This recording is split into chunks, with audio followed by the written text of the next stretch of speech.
Hello, everyone, and welcome to Game Center Live. This is our weekly live stream talk show straight from the NYU Game Center.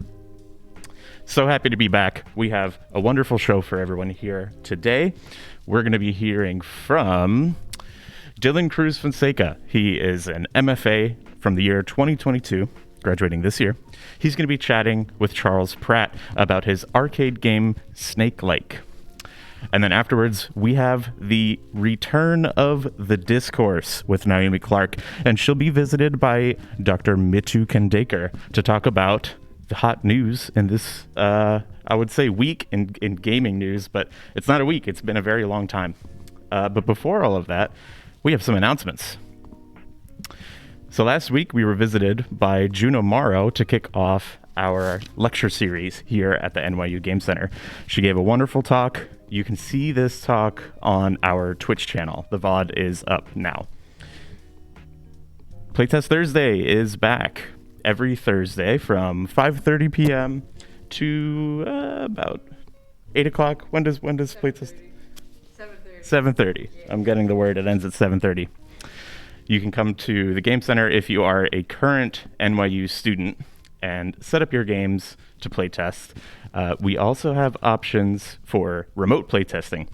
So you can reach out to us and we can give you some information if you are not part of the Game Center and you want to play test your game over Discord. Press Play. It's like a book club, but for video games. If you're at the Game Center, you can come to the NYU Game Center library Saturdays at 1 p.m.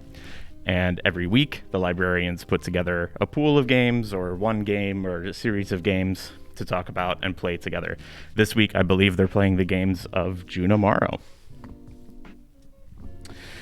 Congratulations to Carol Mertz, previous student from the Game Center. Her game is on Steam and itch.io for free. With You was Carol's MFA thesis, and she worked on it independently since graduating in 2019. Congratulations, Carol. Also, congratulations to Crown Delights Deli, out now on Steam. Crown Delights Deli was the BFA capstone project of Team Bacon, Eggs, and Cheese. Bacon, Egg, and Cheese. That's one word. In 2021, and it was the recipient of the Game Center's 2021 Alfred P. Sloan Foundation grant.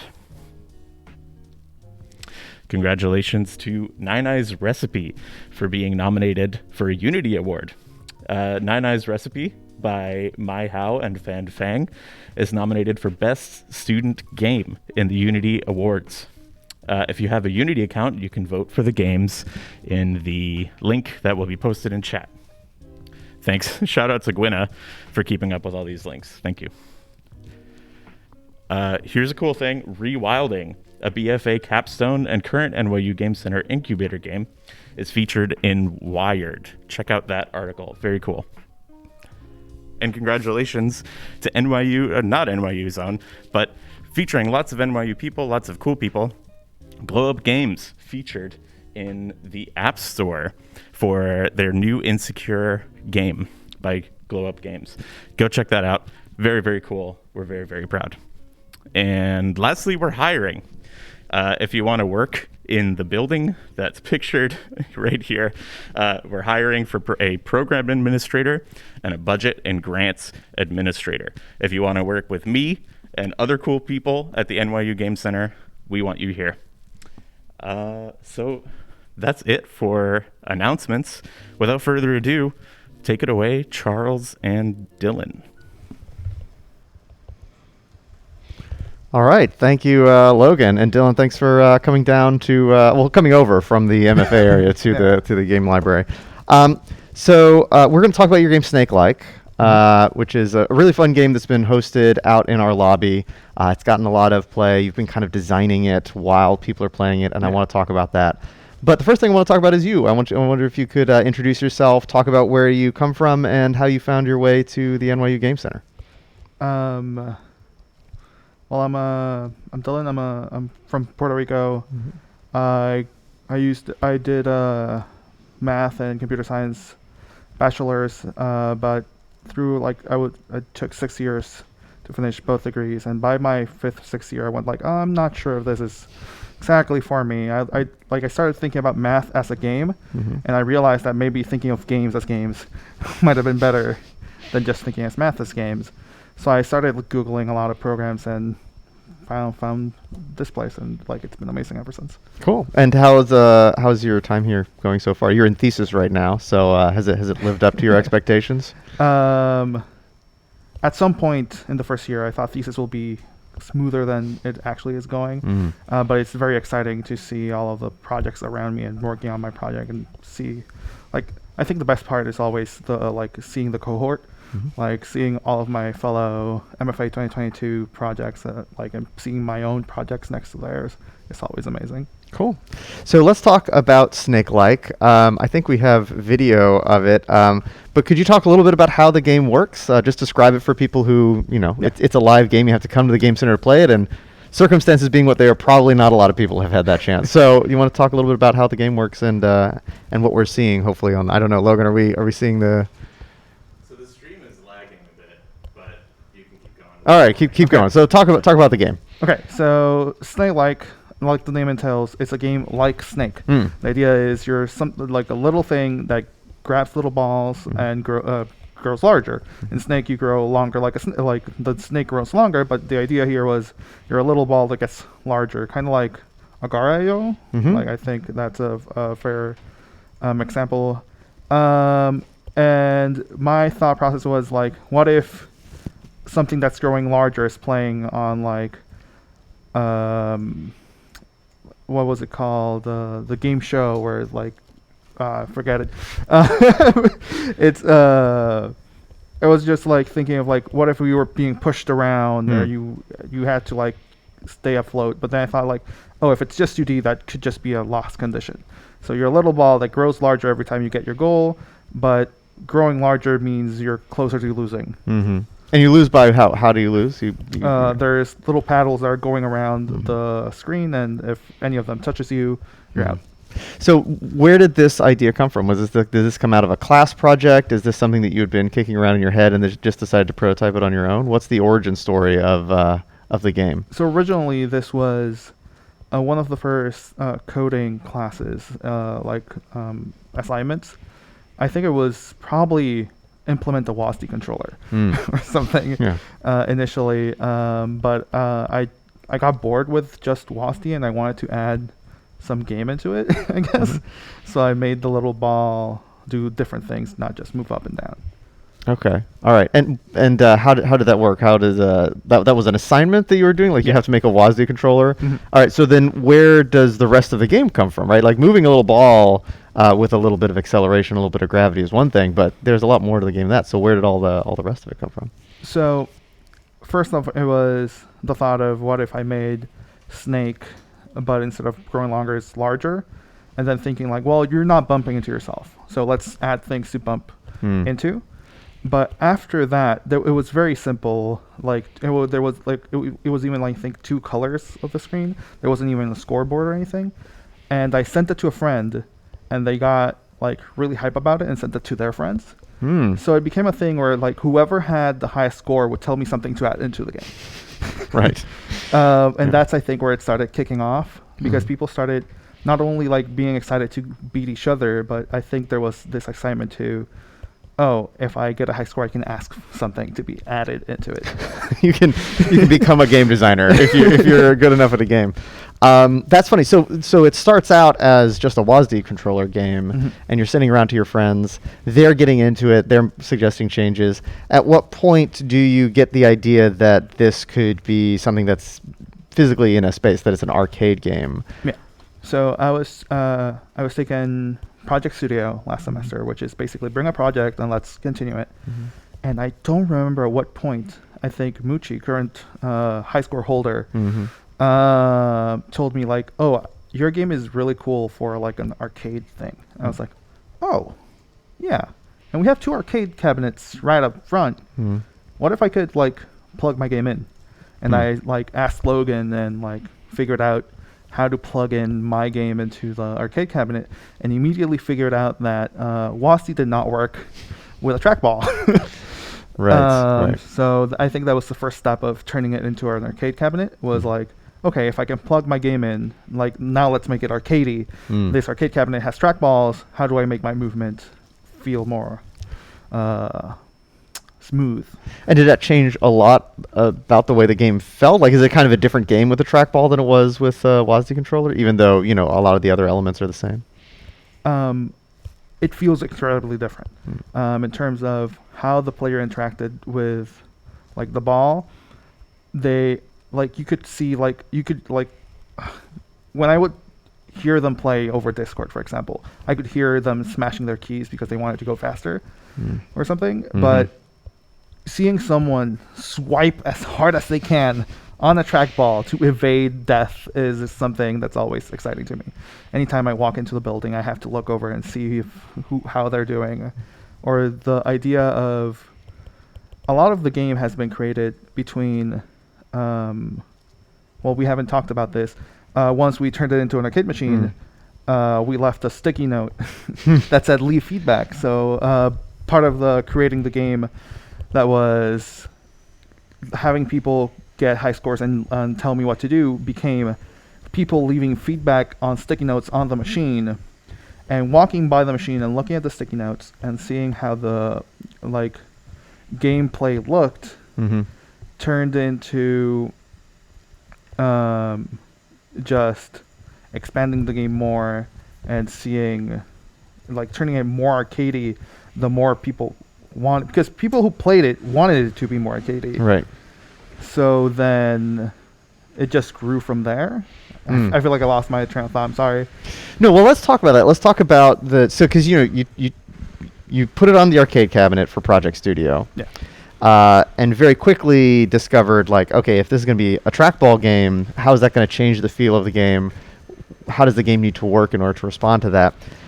What else has changed since those early days? Like you said, once you put it in the cabinet and in the lobby, you started responding to player ideas, feedback. You left a kind of like, Post-it notes. So you became with this whole Post-it note feedback system.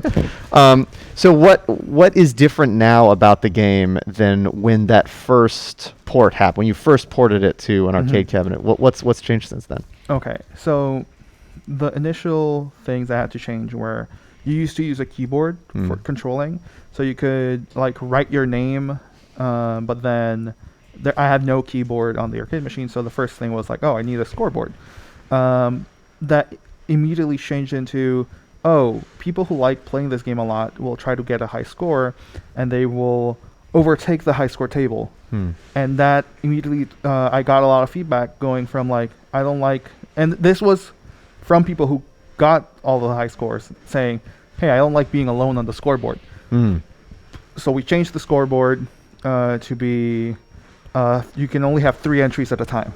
So when you see the scoreboard and there's only 3 Moochies, it's because Moochie's not allowed to have any more entries in there. So you're saying that, like, if you put in your name and it's a name that's already in 3 spots on the scoreboard, it just won't register your score? Is that what you're saying? It will compare your scores to your 3 entries, and if it's larger than any of those, I see. So one person can't take over the whole. That's interesting. That's interesting. And it became a thing where you would always at least see 4 people on the screen, because if someone has the first 3, second 3, last 3, and you can see the mix, that was interesting to implement and see happen. And that came from player feedback of feeling like, oh, we're all just watching the same person. It was a feedback that was interesting, because it was a feedback towards, like, arcade games in general. Like, hey, I like grinding at this game. I don't want to be the only person on the scoreboard, though. I just want to have the high score. So that was an interesting thing to tackle. Like, so it came from the person who was scoring high. They didn't like not seeing anyone else on that scoreboard. Yeah, they liked playing a lot, but they didn't like having all of the scores. The funniest sticky note was, leave a line here if you felt personally victimized by the colliders on this game. And every time I walked by, I saw more lines on it. It's like, okay, I took the sticky note off, fixed the colliders, put it on the game, and next week there was another sticky note on there with more lines. It's like, okay, I guess I'll fix them again. And that was a weekly process where I kept tweaking the colliders until people stopped leaving lines on the personally victimized. Right. So early on, lots of people felt like the colliders were too unforgiving, right? Like if you get like a single pixel between the ball and one of the paddles, boom, the game just ends. Like abruptly too. I think that was part of it, is that it just like suddenly ends. So what was the first? So you were trying to address this. You were getting a bunch of feedback from it about it. What was the first thing that you changed? Like what actually changed in the game when you were like, okay, how am I gonna address this complaint? In terms of the colliders, I just kept tweaking like the colliders for both the ball and the paddles. I think I fiddled with the growth amount because I thought maybe people are growing too fast, and that's what they're like complaining about. Maybe it's not the colliders, because there's always a part of me that I see a near miss, and if the collider is too forgiving, I see it clip for a second and go like, I feel cheated. I didn't. That like I would have lost if the colliders were pixel perfect. But people kept nagging me until I like actually put in proper colliders on this game, and realized, oh no, the near misses are cool. It's fine. Yeah. It's, like I know, but it's better. The experience is better. Is there a split among your players of like some people who like the old collision, or is like it's universal, everyone now is satisfied, you're not getting any feedback about that anymore? Yeah, I think it was people who really cared, and people who didn't care didn't mind the change. Right? They're suddenly getting a bit higher scores, so it's fine. So what else changed? You revised the colliders. You changed probably a little bit the physics of how the ball moves. What else developed over, I guess, really the course of last semester, right? Yeah. After you put it in public. Yeah, it was the aesthetics, how the score worked. Originally, every time you got a little ball, you would get 1 point. So like the scoreboard, instead of looking from 500 to 13,000 or something it's right now, it used to look like 1, 2, 3, 4, and until like people had like 25, 24, and then a bunch of 15s or something. And to make people like have to move faster, I added a score that would go down if you're between little balls. So the faster you go, the more points you get. Right. So the idea is that once you grab one of the goals, like your score starts counting down. So you need to move to the next goal as fast as you can. And it became this thing where if you get the high score, you could think, should I be greedy and get the next goal? Or should I just off myself to cement that victory because my scoreboard is just going down? Right. So what was it like to design a game in public? I mean, I think you've had an experience that like probably very few other game designers have had, where they put the game, you put the game out into the world when you knew it wasn't finished. And rather just, having your friends play test it, or, this was just anyone could wander up and start playing the game and leave you a note. And like, what was that experience of designing your game while it was out and changing it? It was always exciting because since the notes are public things posted on the machine, walking by the machine was an exciting moment for me. Like seeing these notes or seeing people play. It was also sometimes it led to very funny conversations where people like, since it's still a work in progress, they tell you what they want from the game. And it's like, oh no, your game is broken. It needs this. And it's like, but the thing you're suggesting is the thing I like from the game. I'm not changing that. I think the biggest one was like, why doesn't the ball wrap around? Like, why can't you go outside of the screen? I was like, well, because it's a skill to like know where you are without seeing it. And like a lot of the high scores players really like that move, and I like that move. It's like, but it makes more sense if I wrap around. I was like, but no. I'm sorry. Did you feel more pressure because it was in public? Like, if this is like a note on your itch page, write a comment where it's like, you can be like, oh, whatever. But this is like a person that is standing maybe in front of you or has left a note and is in your community, right? Do you feel more pressure, you think, to adapt to the expectations of your players, or you feel like, no, I have this vision and there's some things I should fix, there's some things I should change, but it's important to me that Snakelike is the game I want it to be, not necessarily just, adapting to whatever I'm last told? I think the biggest pressure was I wanted to see, I didn't want to suddenly come for a week and see the game never change. Like not only from like see it stagnate, but also see that people who play it no longer play it. Was always a fear. It's like, oh, how can I keep these people coming by and leaving notes? Because it became a thing. And suddenly hearing people who I did not know talk about the machine, and like just hearing their feedback without them knowing I was the one making it was always something exciting and different. Yeah. So to close out, would you recommend this kind of process to anyone else? As a game designer that's gone through it, would you recommend designing a game in public? I think part of why it worked is because I'm very trustful of the community, and I think that would be my first like step, conversation. Where are you putting this, and are you like, do you think that community will help you out? Yeah. Because if you don't know them and it can just get nasty, then why do it at all? Right. All right. Well, Dylan, thank you. This was a great conversation. I encourage anyone, if you make it out to the Game Center, to play Snakelike. It's great. It's still under development. Leave a sticky note.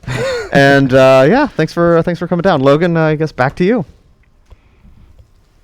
Thank you very much, Charles and Dylan. That was a wonderful segment. Let's see you guys around. All right. That means it is now time for the return. Sorry about the microphones. Let me do that while you guys leave. Sorry to our captioner. Anybody that heard those microphones knocking around. It's day one. We'll get it. Without further ado, please welcome to the stream Naomi Clark and Mitu Khandaker here for the Discourse. All right, we're back. Hello. Yeah, we're back live with the Discourse. I think this is the first live Discourse we've had since, what was it, March 2020? The before times, yeah. The before times, yeah. I feel like the last time I was sitting here, I was here with Frank, and we were talking about the pandemic. Right. Which had not totally kicked off yet. And he was like, I saw some game developers saying that, you know, wouldn't the fastest way to be just to let the virus just sweep through the whole population? Wow. Isn't that like that was the Sweden approach, right? Yeah, exactly. I was like, I think that would just let you're just advocating like killing a whole bunch of people. Yes. And here we are. Here we are. Still. We sort of tried that by accident. Yes. But all right, let's go to our first link. Thank you for being here with me today, by the way, Mitu. Mitu is our first of... happy to be the first replacement Frank. Yes, there are a whole bunch of quasi-Franks will rise up until the specter of Frank has forever been washed away. And then maybe we'll have Frank back on to guest as well. But thank you for being co-host. So our big topic today is games companies buying other game companies. Right. And we're going to start small because it's a big topic. So I thought we'd talk about Wordle. Do you play Wordle? I do play Wordle, yes. I have not played it as religiously as some, but definitely I had a big period of maintaining a streak. Nice. And as I tweeted recently, I have the best starting word for Wordle, which is... That's right. I used your starting word. Oh, you did? How did you find it? Well, I totally got it in two or 3 when I used it. There we go. But you should tell the viewing audience. Yes, my starting word is meow, which is which I realized is not necessarily the common spelling for Americans spelling the like, it's a 5-letter meow. Yeah, the sound a cat makes, right? Yeah. So MIAOW. Right. But I feel like it just gets you good coverage of. It's a lot of vowels. Yeah, right. And exactly. then the M at the beginning. Yeah. So I used it. Well, I used it a couple times. The first time I did it, it was so good that I was like, I'm using this again, and then it completely failed me the next time. I have to say so. But you know, there's no perfect starting word. Yeah, I got caught up in Wordle a little while, though I don't know how I felt about posting scores online. But the news story here is that the New York Times bought Wordle, of course, right? And I don't know why the New York Times bought Wordle. I think, you know, they have a portfolio of like fun little word games. It fits very well in their portfolio of games, along with Spelling Bee and other things. But and I guess they're just trying to get more people to their site, so why not? Yeah, and you know, it obviously, it's a nice little story since it being featured on the Times is what led to the rise of Wordle and more people discovering it. I say, you know, good for the developer, honestly. Well, yeah, I mean, so yeah, big ups to the developer Josh Wardle, right? So that's like obviously a real coup for him. But the interesting thing is that a lot of people got really upset once it had moved to the New York Times servers. Right. Because suddenly it felt like, I don't know, like some sort of large corporate entity was now watching you play or reaping the fruits of your. I think obviously Josh Wardle reaped a lot of fruits, but now somehow you're benefiting the New York Times. Although I've only been back there a couple times. I don't even think there are ads on the page. No, yet. I mean the site has changed colors, so Yeah. it's now a different background color, different font. Right. So it just kind of looks different, and I don't know. I think maybe people are mad because I think like Wordle just became this like ritualistic comfort thing for a lot of people. So Right. like any kind of disruption to that is just going to be kind of mildly upsetting, I guess. Yeah, and a lot of people feel like it got more difficult, and this is the fascinating thing. So Yeah. yeah, and so apparently it is just sort of a psychological effect that the source didn't really change other than a few words being taken out, like slave and lynch and wench, like Right. you see on here. That Yeah. the New York Times is like, okay, we don't want to get So in trouble for. I think they removed like some actual solution words and then some Right. possible offensive guess words as well. Right. So- Oh, some guess words. Yeah, Interesting. Okay. yeah, yeah. And so, if anything, they made it a little easier. But what seems to have happened was that there was a streak of somewhat difficult words, like swill, I think was one that people were complaining about a lot, that made people think like, why is the New York Times making our favorite game so much harder? When of course this is something that game designers know well, right? Like if you just It's leave randomness. if you leave it up to randomness, you're Yeah. going to have a streak of horribly difficult things. That's Will right. just like barge along and make it seem like you did something on purpose. That's So right. if you really want the feeling of randomness, you have to like You have to evenly heavily distribute. curate it. It has to be It cannot be completely random. orchestrated. Like, okay, some easy ones and then a hard one, and Yeah. then a couple more easy ones to make you feel better. So the fact that it's such a simple game sort of like kicked the New York So Times in basically the butt. saying that in the universe that Wordle did not get bought by the Times, we would have had that difficult streak anyway, right? Because that's just Right. what was about to happen. That's right. It was about to happen Right. no matter what. But yeah, it happened to coincide with that time. So that was interesting. The yeah, and so then there was I think a Twitter thread where some CS people jumped in and were like, okay, I've looked at the source code to try and assure everybody. I'm not sure if it actually makes anyone feel better, right? But let's Yeah. go on to the big mergers. Yeah, so there's the Yeah, so that's that the one, small acquisition. Yeah, sort of, small acquisition. Good for the developer. Yeah, probably not a big deal. But now we're like at the other end of the spectrum. Yes. Microsoft bought Activision Blizzard. What was the total? Scroll down here a little. It's like what? Like It's like 70 billion, 68, something 68. 29 billion? I don't even know. Oh wait, 68.7 Yeah, billion. 68.7 Oh my billion. god. That's even as billions of dollars go, that's a lot of billions. That's a lot of billions. And prior Yeah. to that, Microsoft had acquired ZeniMax Media That's for right. 7 billion, right? Right. So that's that, but It's times almost 10. like 10 times. So it's Yeah. basically saying like, yeah, Activision Blizzard, we think you're 10 times, we're 10 times as much as Bethesda. I guess I can kind of see that based on the portfolio of games and everything that's in each. Activision is such a big company. Right. And of course they bought Blizzard way back when. I remember that, like when Yeah. it was suddenly like, oh, they've absorbed World of Warcraft and now Right. all of those things are under the same roof. But it just keeps snowballing and snowballing. So, Mitu, in addition to being a professor, you are, of course, a business owner. Right. And run your own game studio. How do you feel about this escalating snowball of acquisitions? Right. Well, I mean, I think at a top level, it's interesting and kind of weird, right? So the fact that an acquisition of this scale has happened within games, and there's, a bunch of other acquisitions which we'll talk about as well. But it's sort of interesting. I mean, firstly, you can look at it from like the idea of a company the size of Microsoft acquiring a company the size of Activision Blizzard at all, right? And what that says for anti-competition and antitrust. And it's sort of interesting because, a lot of people are talking about how, well, like, does the government care, right? Like, do the regulatory bodies care?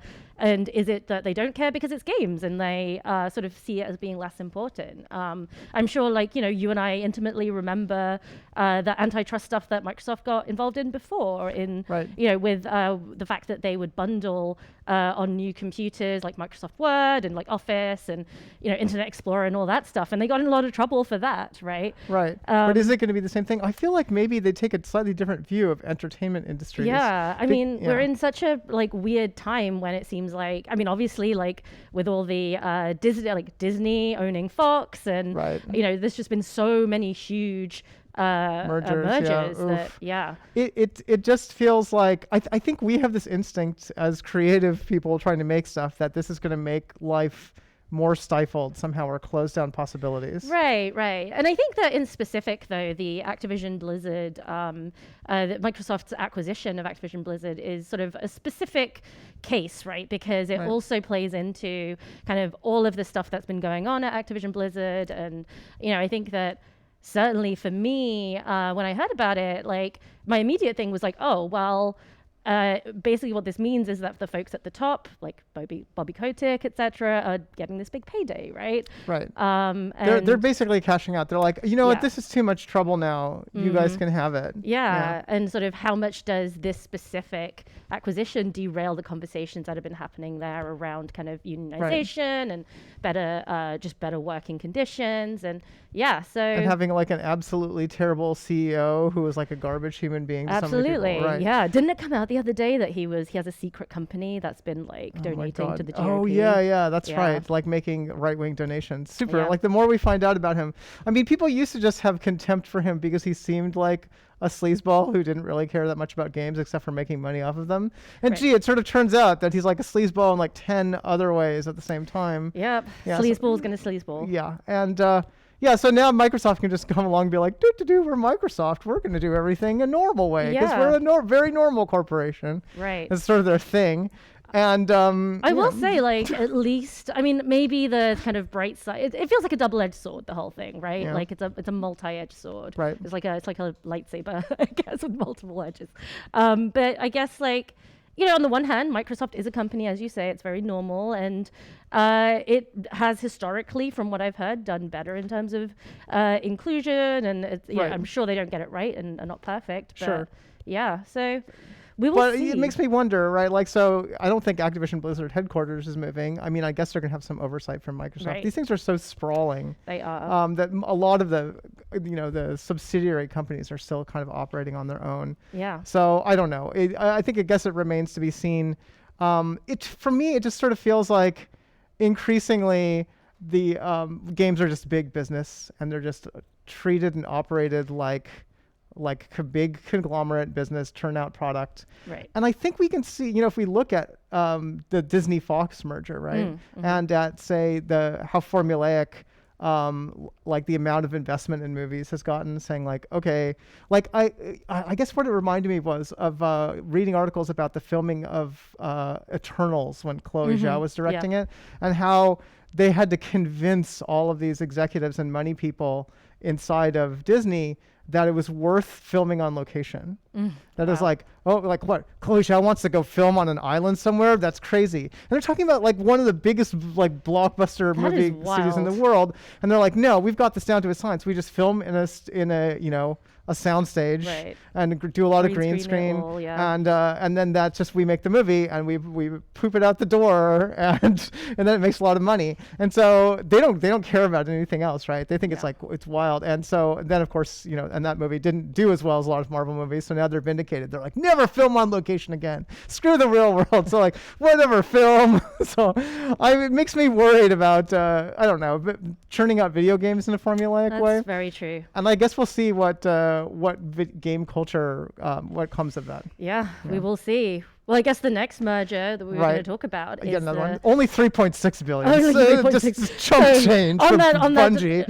on the spectrum of Microsoft, Activision, Blizzard, down to New York Times and Wordle. That's in the middle, squarely in the middle. Yeah, it's sort of a normal sized big acquisition. One. Yeah. I remember when Microsoft bought Bungie, and then Bungie went back to being independent. Yeah. So it just goes to show these entities are still kind of operating on their own. They can break free, and then they get bought by somebody else. That's so right. Bungie's been around for a long time, floating from owner to owner now. And so this is the same, Team Advice kind of commentating about it. I thought that their commentary on these acquisitions was pretty good and political. But they were saying they couldn't really figure out like why Sony would buy Destiny. And Bungie. I mean, sort of the same thing at this point, right? I guess they're also buying Halo, right? Is Halo still with Bungie, right? No, Halo is still with Microsoft. Oh, it's still with Microsoft. Halo, so when Bungie left Microsoft, part of the deal was that Microsoft would get to keep Halo. Get to keep Halo. That's okay, of course. That's 343 why. Industries that work on Halo, yeah. Right, okay. Yeah.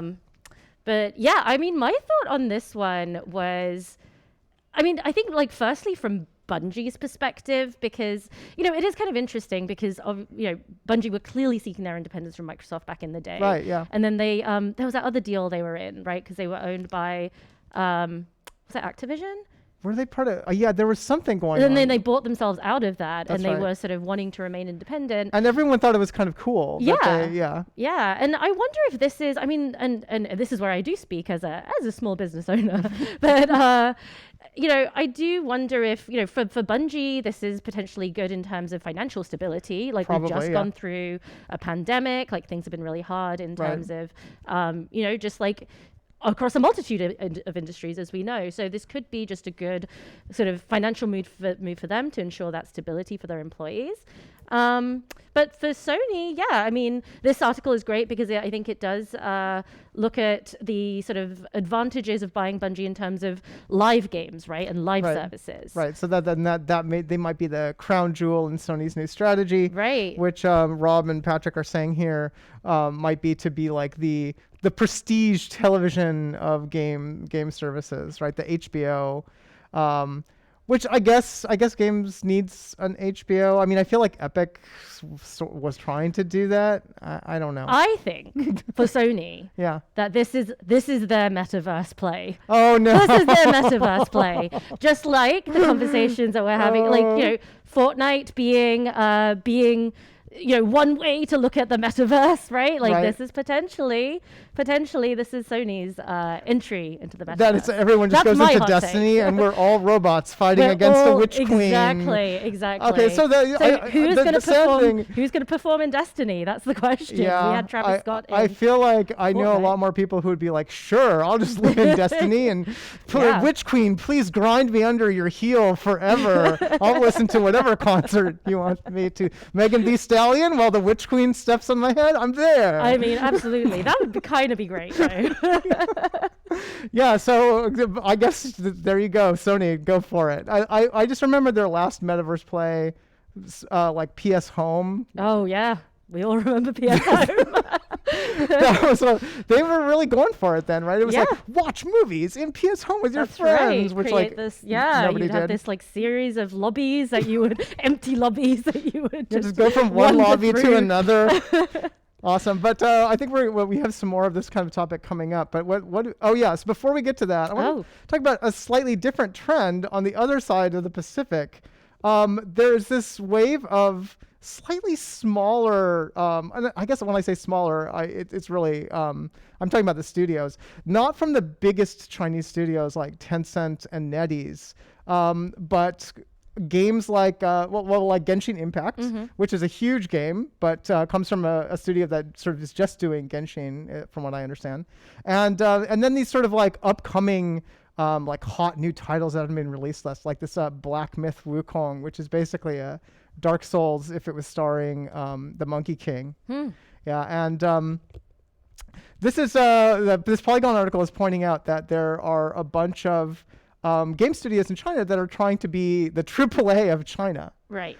Which in China is like a slightly outsider move because the industry there is dominated by mobile microtransaction games. Right. Yeah. So this is almost like the reverse effect in some ways, Yeah, right? yeah, It's yeah. like, there's a lot of just consolidation in the Western game space, but this is about new studios making it. And Right. specifically, I know that this, as you say, the Chinese games industry being dominated by free-to-play games, but this is very much about studios striking out on their own and trying to make premium content, right? Yeah. And what's interesting here is that the developers starting these studios are often like defecting from really big companies like Tencent, where they sort of learned how to make games in one mold, and then they're and it's funny, I've talked with designers from Tencent on a number of occasions, and I hear from one thing I hear from them a lot is, oh, I just wish we could make games like people make in the West. We're tired of making another mobile like Legend of the Three Kingdoms game.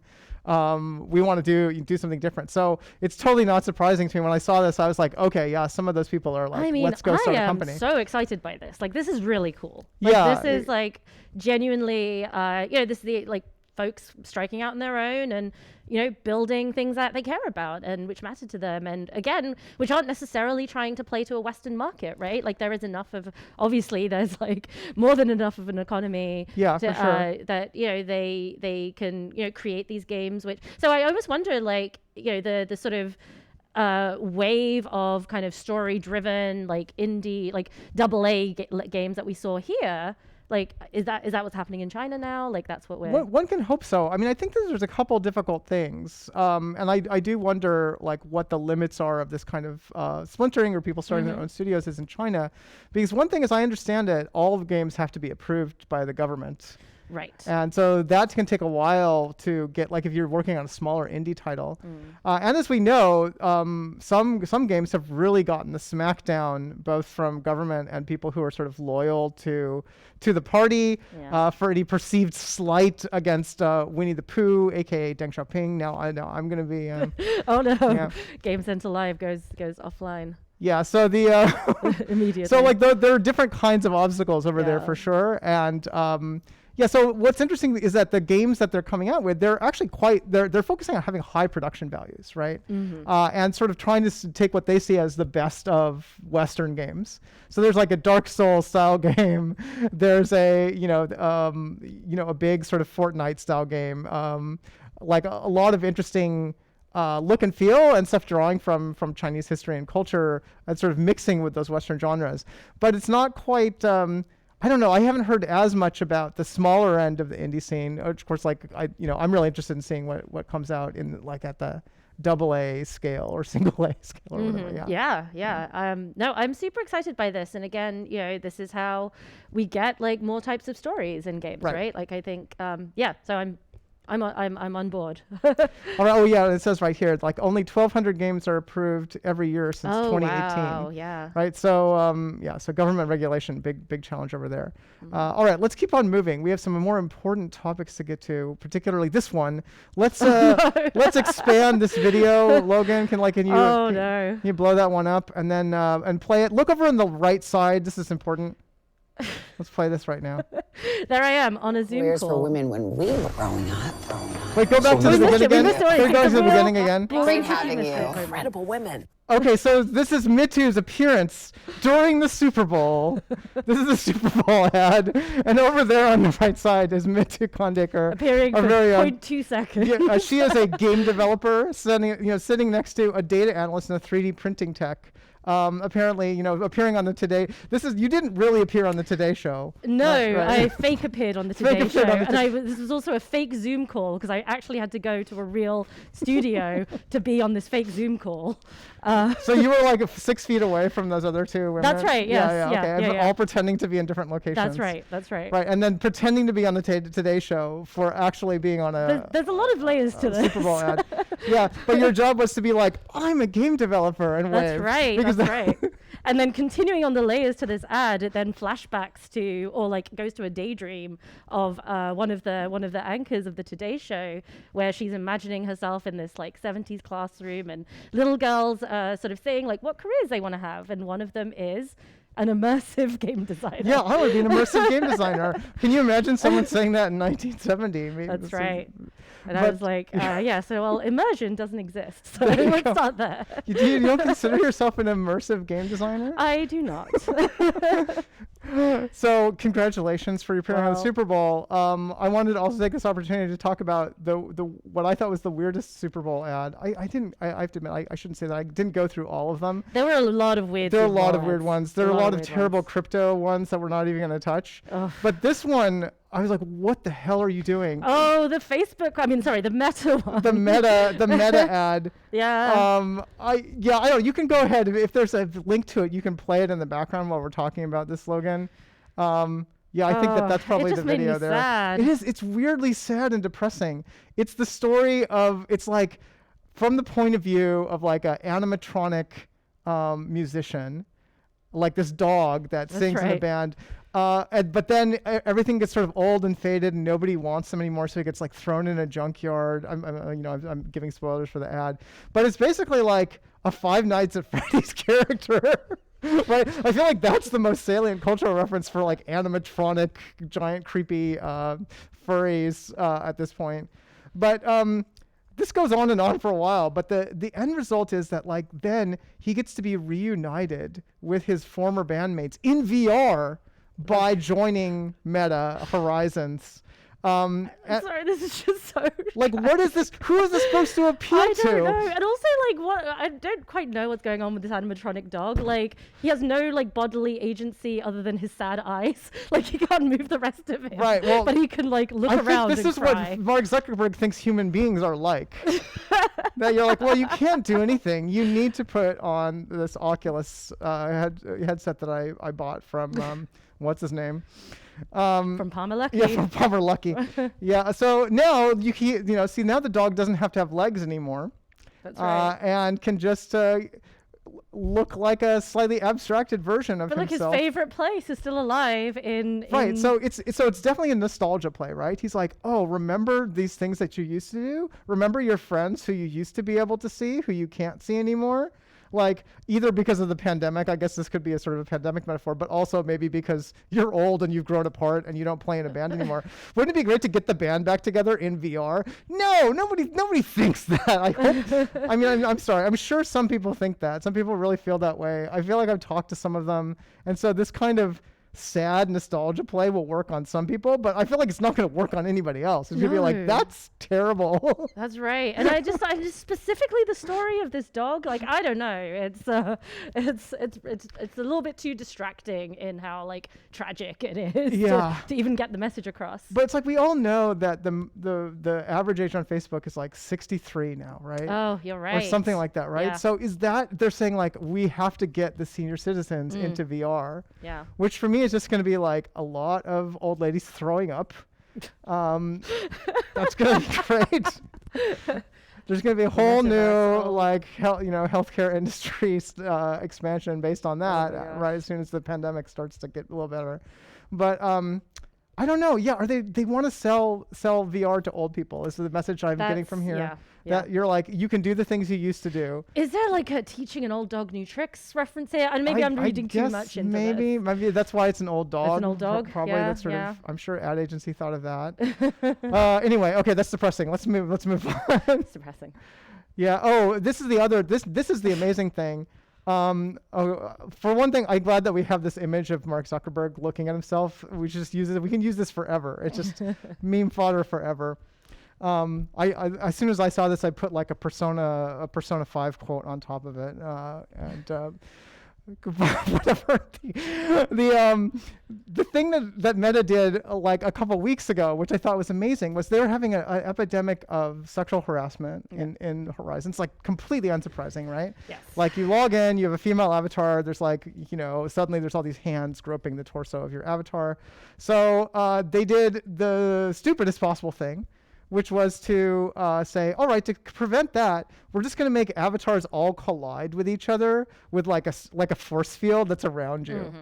So the reason that virtual worlds have not done this kind of thing for decades is because it's even easier to grief people if you can pen them in with like a wall of force fields. Yeah. So I can't, because they slapped this together, I can't imagine they were clever enough to sort of come up with some way of like letting people slide back past each other. It's a very difficult problem. So it's like actually, yeah. So it's not just that the other avatar disappears. It's like they actually. That's right. Yeah. Now, what you're talking about, the other avatar disappears, that's kind of the default solution Right, for virtual, exactly. which everyone who uses virtual worlds knows that already. Somehow nobody at Meta was like, let's just have the avatars fade out if they get too close to you. Which is, it's mind-boggling, and also, it explains so much, right? Yeah. Like nobody who has experience with virtual worlds went to work on Horizon Yeah, Worlds. I mean, it shows how, as you said, it kind of feels like let's like slap this on as a solution rather than boy. any kind of forward planning. Yeah. Which kind of, again, speaks to like who is involved on the ground level with these design decisions.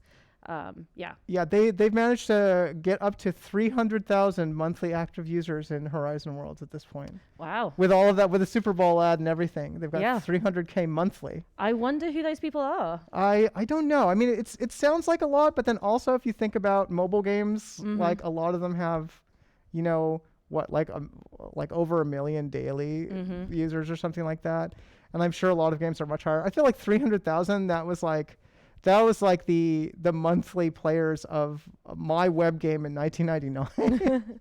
So it's but of course you need to have an Oculus headset in order to play it. So I think that there are a bunch of people who really believe in VR and want to live in a virtual world, and were waiting for headsets to join Second Life and didn't join Second Life because they were like, no, I want to jack into the metaverse. So those people are all having their dream come true. They'll find out it's a nightmare, and then we'll see what things are like 2 years from now. We will see. Yeah. All right, let's keep on going. So, this is the one, article you suggested, which I thought was great, by Cici Jiang, who's writing for Kotaku. Yeah, and I think that, this is a really interesting, and I feel like there have been kind of sort of articles like this and talks like this over the years, and sort of discourse like this, where it's about how actually, these labels that we use around like casual gamers, etc. This label is actually like a total misnomer, because many of these players are actually just, getting involved in like very deep play, both sort of in terms of their kind of strategic approach to the games they're playing, and also the number of hours they're playing. And so, yeah, it's a real look at that, and sort of this idea of a lot of these folks not self-identifying as gamers, etc., and not necessarily seeing what they're doing as playing games, which I think is like, we sort of know that to be true across a lot of mobile games. I think this came across my timeline because I think there's also some interesting complicating factors to this article as well, right? Because I think one of the things that's happening is this also sort of steps over the line into looking at, well, a lot of what these folks are doing is sort of trying to get their arms around sort of gacha mechanics, right? And sort of what does that mean? And so there's a lot of, I think there's a lot of complicating factors to this article. Yeah, I think it's interesting because what Cici is focusing on here is, the tactics to overcome basically a predatory gambling system, right? Which is like, you have to sort of think about it carefully, figure out how not to just get completely taken by the system, how to optimize what you are spending. So it's actually kind of a rational, reasonable way to engage with something like that, and maybe to even control how you're not getting too sucked into it. But it's not this pattern of there being players who don't identify as gamers wouldn't be sort of accepted as hardcore or high skill gamers or something like that in sort of the conventional assumptions, but are playing games very intensely in terms of time and strategy, like making spreadsheets and things like that. It's been true for a long time. It has been true for going back to the early 2000s. I think even when the original wave of casual games, and I was working on some of those games, and we saw in responses from players and activity online, people doing very elaborate strategies and timing things and doing frame counting and stuff like that for games that are similar to Diner Dash. Right. And then we saw that again with Facebook games when those were big, and those didn't involve gacha gambling mechanics, but they were about microtransactions and getting people to pay money because you ran out of energy or you had to rescue your flowers from dying or whatever, right? And so again, people sort of develop these strategies to avoid having to pay money. But now it sort of just feels like it's a little bit of an arms race. I don't know. Yeah. No, I mean, it's absolutely true. Folks did this with Animal Crossing and all kinds of things. Yeah. So, I think that there's almost kind of two stories being told here by this article. And I think that's Yeah. So the funny thing is, it's the goalposts keep kind of shifting on what people who really want to defend this idea of there is a hardcore gamer. There are people who are really dedicated gamers. It used to be that people making spreadsheets and doing math crafting of some sort were considered hardcore. Then I remember at some point after that started to become very common among mobile and social game players, people would say, "Oh, that's just a spreadsheet game," and suddenly it became that's what casual gamers do, right? And so I feel like that those just get shifted more and more. I don't know, and I kind of hope that eventually it just gets shifted right off the map. People are like, oh, only people who play esports are true gamers, and then most of the little disgusting trolls get washed out of that competition too. So there you go. or they only want to play Dark Souls. I don't know, but the Dark Souls players don't really want them either. No. Yeah, they really don't. Do Dark Souls players make spreadsheets? I don't think so. I think it's a Dark Souls is spreadsheetable kind of game. spreadsheet resistant. It is. But this idea that like, oh, it's really difficult and it has to stay difficult Yeah. and not accessible, that's, is where some people are like hung up on this conversation, right? Yeah. But yeah, there's plenty of Dark Souls players who just don't care, or who, after a while, you'd realize it's all just kind of pattern recognition anyway, and exactly. so it's not like I don't know, some incredible colossal feat of agility and Right. intellect. Yeah. Let's see. I think we have time for one more. How are we doing? Oh, so this article came to my attention because yes. it's the New Yorker. Oh wait, we switched back to Kotaku for a second. The New Yorker is covering Pokemon Legends. Yeah. Which I did not expect. I was like, what? So there we are. We're in 2022. New Yorker is covering Pokemon Legends, mostly as a way of saying, open world games, they're so addictive and alluring. Which I sort of, and talking about Breath of the Wild, which apparently came out 5 years ago, which is shocking to me. Wow. That is, that is shocking. Yeah, and saying like, okay, Pokemon Legends is following in the footsteps, and so it's a whole article written in a thoughtful way about how great open world video games are. When I read this, I was like, I feel so over open world video games. So I will admit I haven't read this article, but I have been playing Pokemon Legends. So give me your impressions. I think that it definitely has that open world charm, and I think that I think in many ways, like, this is the way that I think about open world games, which is that you sort of, and I wonder if this is kind of like a game designer-y take, or like folks who just think about games a lot, where I always enjoy when games don't let me see the seams anymore. And what I mean by that is, just being able to, and I remember I actually wrote about this like years ago in relation to EverQuest, because I think, EverQuest was a game in which I truly felt like, and I used to play it like as a teenager, which is a very long time ago.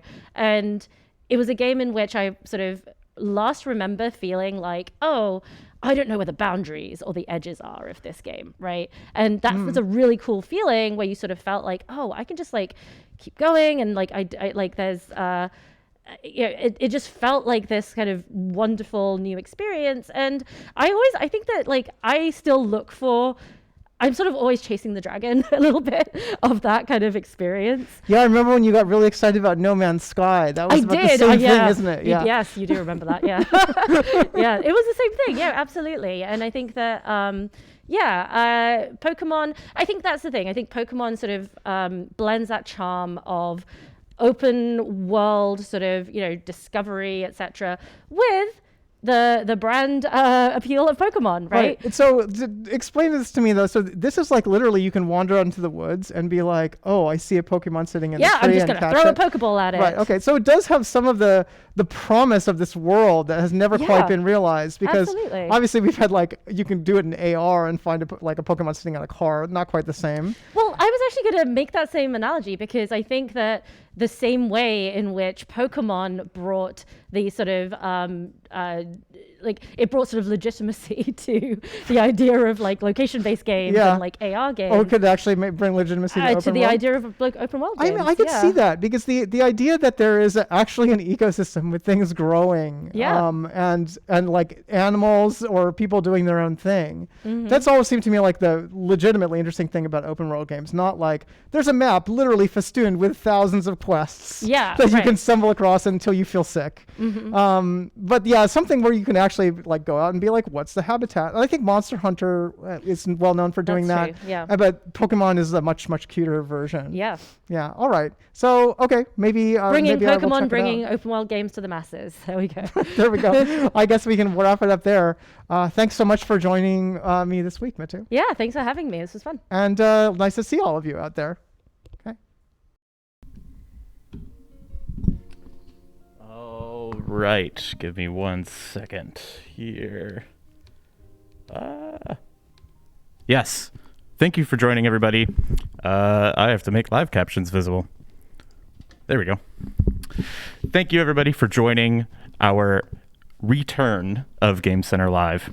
I was your behind-the-scenes operator, Logan Clare. Our hosts were Charles Pratt and Naomi Clark. They were joined by Dylan Cruz-Fonseca and Mitu Khandaker. Our producer is Gwyneth Forgham Thrift. Graphics are by Winnie Song, and captioning was by Jenny M. Thank you so much for joining. Apologies for any of the lag on the stream. It's first day bumps. We'll get there. Good news is we'll be back same time next week. Thank you so much for joining. We'll see you next time.